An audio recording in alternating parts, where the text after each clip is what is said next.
कहते हैं अगर मेहनत के साथ नई सोच जुड़ जाए तो किस्मत बदलने में ज्यादा वक्त नहीं लगता। लेकिन क्या आपने कभी सुना है कि एक गरीब किसान की छोटी सी लिट्टी की रेहड़ी पर इतनी भीड़ लग गई कि लोगों को लाइन संभालने के लिए गांव वालों को रस्सियां बांधनी पड़ी। एक समय ऐसा था जब उसी आदमी की दुकान पर पूरा दिन बीत जाता था और सिर्फ 2 ग्राहक आते थे। लेकिन एक दिन उसने अपनी लिट्टी में ऐसा बदलाव किया जिससे पूरे जिले का स्वाद बदल गया। मगर उसकी सफलता देखकर कुछ लोग इतने जल गए कि उन्होंने उसकी जिंदगी बर्बाद करने की कसम खा ली। क्या माधव अपनी मेहनत बचा पाएगा? गांव की सुबह, पक्षियों की आवाज, सूरज अभी निकला ही था। ओस की बूंदें गेहूं के खेतों पर चमक रही थी। एक छोटा सा मिट्टी का घर जिसकी दीवारों में दरारें थीं, उसी घर से माधव बाहर निकलता है। उसके चेहरे पर थकान थी, लेकिन उम्मीद अभी जिंदा थी। सुनते हो जी, घर में बस 5 किलो आटा बचा है। आज सब बिक गया तो शाम को राशन भी आ जाएगा। गौरी हल्की मुस्कान देती है, लेकिन उसकी आंखों में चिंता साफ दिखाई देती है। गांव का चौक, एक पुरानी लकड़ी की रेहड़ी, मिट्टी का चूल्हा, उपलों की आंच और ताजी लिट्टी। आ जाइए, गर्मा गर्म देसी घी वाली लिट्टी और तीखा चोखा। आइए बाबूजी, खाइए और स्वाद का आनंद उठाइए।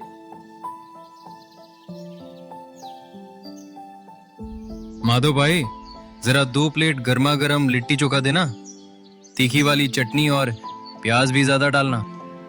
माधव प्यार से खाना परोसता है।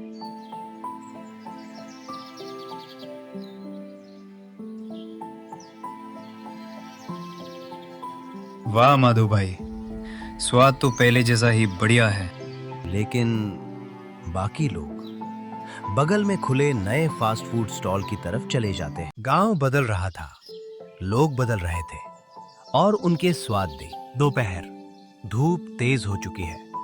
माधव अभी भी ग्राहकों का इंतजार कर रहा है। एक एक करके सब दुकानें ग्राहकों से भर जाती हैं, लेकिन माधव की रेहड़ी खाली रहती है। पूरा दिन निकल गया और शाम तक सिर्फ 3 प्लेट बिकती हैं। इतने से रुपयों में घर का राशन कैसे आएगा?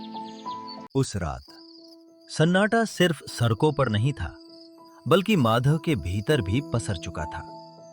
जिस रेहड़ी को उसने अपने खून पसीने से सींचा था, जिससे उसकी पहचान जुड़ी थी, आज वही उसकी बेबसी का गवाह बन गई थी। माधव पहली बार अपनी रेहड़ी बेचने के बारे में सोचने लगा। वो रेहड़ी सिर्फ लकड़ी का एक ढांचा नहीं, उसके आत्मसम्मान का प्रतीक थी। उसे बेचना अपनी उम्मीदों का गला घोटने जैसा था। लेकिन गरीबी के आगे बड़े बड़े समझौते करने पड़ते हैं। रात गहरी हो रही थी और माधव का दिल भारी। माधव अकेला बैठा था। वो अपने दुखों के समंदर में डूबा हुआ था और अपनी रेहड़ी बेचने का मन बना रहा था। तभी एक काली दाढ़ी वाला बूढ़ा मुसाफिर उसकी रेहड़ी पर आता है। उस बुजुर्ग के हाव भाव और उनकी घनी काली दाढ़ी देखकर ऐसा लगता था मानो वो कोई साधारण मुसाफिर नहीं, बल्कि कोई दूर देश के राही हो। बेटा, 1 प्लेट लिट्टी मिलेगी? बहुत भूख लगी है। सुबह से पानी की एक बूंद भी हलक से नीचे नहीं उतरी है। अरे बाबा, आप बिल्कुल चिंता मत कीजिए। आप यहाँ बेंच पर आराम से बैठिए। मैं अभी आपके लिए बढ़िया सा लिट्टी लगाता हूँ, एकदम कड़क और सोंधी, जिसे खाकर आपकी सारी थकान दूर हो जाएगी।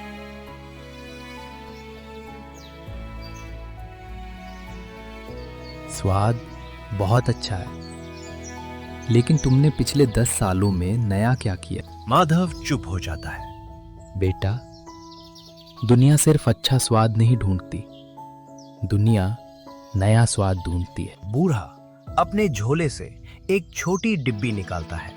उसमें खास देसी मसाले थे। मैं सेना का रसोइया था। हम जवानों के लिए लिट्टी को धीमी आंच और धुएं में पकाते थे। जब कड़कड़ाती ठंड में जवान सरहद पर पहरा देते, तब हम आंच पर लिट्टी सेकते थे। और सिर्फ लिट्टी ही नहीं, उसमें चिकन को देसी मसालों के साथ धीमे धीमे भूनते थे। तब एक नया स्वाद निकल के आया। वो स्वाद जवानों के भीतर ऐसी गर्मी भर देता था कि वे दुश्मनों के छक्के छुड़ा देते थे। उसका स्वाद लोग कभी नहीं भूलते थे। माधव की आंखें चमक उठती हैं। माधव ने तय कर लिया, कल से वो वही पुरानी लिट्टी नहीं बेचेगा। माधव सोया नहीं। बूढ़े फौजी रसोइये की बातें उसके कानों में गूंज रही थी। उसने हार मानने के बजाय अपनी किस्मत को एक आखिरी मौका देने का फैसला किया। उसने दही, सरसों का तेल, भुना जीरा, लहसुन और उस बूढ़े के दिए मसालों से नई तैयारी शुरू की। फिर कोयले की धीमी आंच पर चिकन को देसी मसालों के साथ धीरे धीरे धुएं में पकाया। धुएं और धीमी आंच के मेल से मसालों का असर चिकन के रेशे रेशे में समाने लगा। लेकिन माधव यही नहीं रुका और फिर उसने पकी हुई लिट्टी को चिकन के साथ भूनने लगा। जैसे ही कड़क लिट्टी और रसीला चिकन एक साथ कढ़ाई में मिले, एक नया इतिहास बनने लगा। ये पहले जैसी खुशबू नहीं है, बहुत अच्छी खुशबू आ रही है जी। बस भगवान करे लोगों को भी पसंद आ जाए। आइए आइए, गर्मा गर्म लिट्टी के साथ चटपटा मसालेदार देसी चिकन खाइए। स्वाद ऐसा कि उंगलियां चाटते रह जाएंगे। अरे माधव भैया, सुना है आपकी लिट्टी के साथ चिकन भी मिलता है। वाह, फिर तो मजा आ जाएगा। चलिए हमारे लिए भी एक प्लेट बना दीजिए।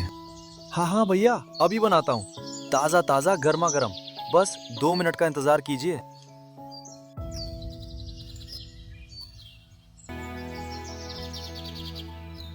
अरे वाह वाह, क्या बात है माधव भैया, इतना स्वादिष्ट खाना मैंने आज तक नहीं खाया। लिट्टी बाहर से एकदम कुरकुरी और अंदर से नरम है, और ये मसालेदार देसी चिकन, इसकी खुशबू और स्वाद तो कमाल का है।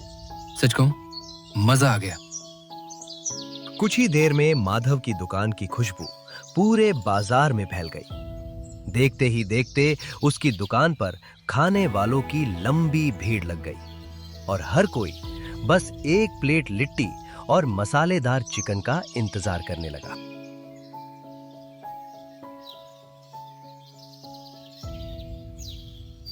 अरे वाह रे माधव भैया, क्या जबरदस्त स्वाद है। लिट्टी एकदम गर्मा गर्म, ऊपर से देसी घी, और ये मसालेदार चिकन तो उंगलियां चाटने पर मजबूर कर दे रहा है। ऐसा स्वाद पूरे इलाके में कहीं नहीं मिलेगा। माधव की बढ़ती हुई सफलता अब कुछ लोगों की आंखों में चुभने लगी थी।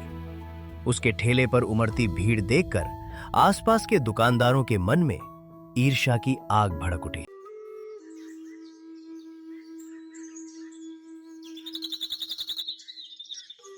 अरे श्याम, सुना है माधव की लिट्टी चिकन पूरे गांव में बहुत मशहूर हो गई है। पता नहीं वो ऐसा क्या मिलाता है कि उसका खाना इतना स्वादिष्ट लगता है। हाँ भाई, मैं भी यही सोच रहा हूँ। सुबह से शाम तक उसकी दुकान पर इतनी भीड़ लगी रहती है कि लोगों को घंटों इंतजार करना पड़ता है। आखिर उसके हाथों में ऐसा कौन सा जादू है? जो भी हो भाई, कुछ ना कुछ राज तो जरूर है। अब तो मैं इसका पता लगा कर ही रहूंगा। देखता हूँ आखिर माधव के हाथों में ऐसा कौन सा जादू है। रघु मन ही मन सोचने लगा, अब मैं माधव का ये राज जानकर ही दम लूंगा। अगर उसके स्वाद का रहस्य मेरे हाथ लग गया तो पूरे गांव के लोग मेरी दुकान पर आएंगे और माधव की दुकान पर कोई नहीं जाएगा। उसी रात जब पूरा गांव गहरी नींद में डूबा हुआ था, माधव भी दिन भर की थकान के बाद चैन की नींद सो रहा था। लेकिन उसके घर के बाहर अंधेरे में एक परछाई चुपचाप उसकी ओर बढ़ रही थी और उसके मन में सिर्फ एक ही इरादा था, माधव की कामयाबी का राज चुराना। उसी अंधेरे का फायदा उठाकर रघु दबे पांव माधव के घर में घुस गया। उसकी नजर हर कोने को टटोल रही थी। कहीं ना कहीं तो इस स्वाद का राज छिपा होगा। आज चाहे जो हो जाए, मैं इसे ढूंढ कर ही रहूंगा। रघु एक एक डिब्बा खोलकर देखने लगा। कभी मसालों की डिब्बियां, कभी अनाज के बोरे, लेकिन उसे कुछ भी खास नहीं मिला। तभी उसकी नजर रसोई के एक कोने में रखी एक छोटी सी कांच की बोतल पर पड़ी। बोतल पर मोटे अक्षरों में लिखा था, बाबा जी का देसी मसाला। आखिर मिल ही गया। तो यही है माधव की लिट्टी और चिकन के लाजवाब स्वाद का असली राज। रघु के चेहरे पर एक शैतानी मुस्कान फैल गई। उसे पूरा यकीन हो चुका था कि अब उसकी किस्मत बदलने वाली है। तभी अचानक उसके हाथ से एक पीतल का बर्तन फिसलकर जमीन पर गिर पड़ा। ठन ठन ठन आवाज पूरे घर में गूंज उठी। माधव की आंखें तुरंत खुल गईं। वो घबराकर बिस्तर से उठा और रसोई की तरफ दौड़ा। उसने देखा कि रघु हाथ में बाबा जी का देसी मसाला वाली बोतल लिए खड़ा है। रघु, तुम इस वक्त मेरे घर में और ये क्या कर रहे हो? रघु घबरा गया। उसके हाथ कांपने लगे। उसने बोतल पीछे छिपाने की कोशिश की। वो माधव, मैं तो बस चोरी करने आए थे ना। मेरे भरोसे का यही बदला दिया तुमने। माधव की बातें सुनकर रघु की आंखें शर्म से झुक गईं। उसे एहसास हो गया कि इंसान की सफलता का राज किसी जादुई मसाले में नहीं, बल्कि उसके अच्छे इरादों, कड़ी मेहनत और ईमानदारी में छिपा होता है। समय बीतता गया और देखते ही देखते रघु की छोटी सी दुकान एक बड़ी और मशहूर दुकान में बदल गई। कुछ ही वर्षों में उसने अपना एक बड़ा घर भी बना लिया। अब दूर दूर से लोग उसकी गर्मा गर्म लिट्टी और मसालेदार चिकन का स्वाद चखने आते थे। हर कोई उसके खाने की तारीफ करते नहीं थकता था। रघु का जीवन अब पहले से कहीं अधिक सुखी और सरल हो गया था। लेकिन एक चीज कभी नहीं बदली, उसकी मेहनत, उसकी ईमानदारी और अपने ग्राहकों के प्रति उसका सम्मान। सफलता मिलने के बाद भी उसने अपने संस्कार और सादगी को कभी नहीं छोड़ा। सच ही कहा गया है, मेहनत और ईमानदारी से किया गया हर कार्य एक ना एक दिन जरूर सफल होता है। हो सकता है सफलता मिलने में समय लगे, लेकिन अगर इरादे नेक हो और मेहनत सच्ची हो तो मंजिल एक दिन आपके कदम जरूर चूमती है। और हां, समय के साथ हमें भी अपने जीवन में अच्छे बदलाव लाते रहना चाहिए। नई बातें सीखनी चाहिए, अपनी गलतियों से सबक लेना चाहिए और कभी भी मेहनत और ईमानदारी का साथ नहीं छोड़ना चाहिए। यही एक उज्जवल और सफल भविष्य की सबसे मजबूत नींव है। याद रखिए, किस्मत दरवाजा जरूर खटखटाती है, लेकिन दरवाजा हमेशा मेहनत और ईमानदारी ही खोलती है।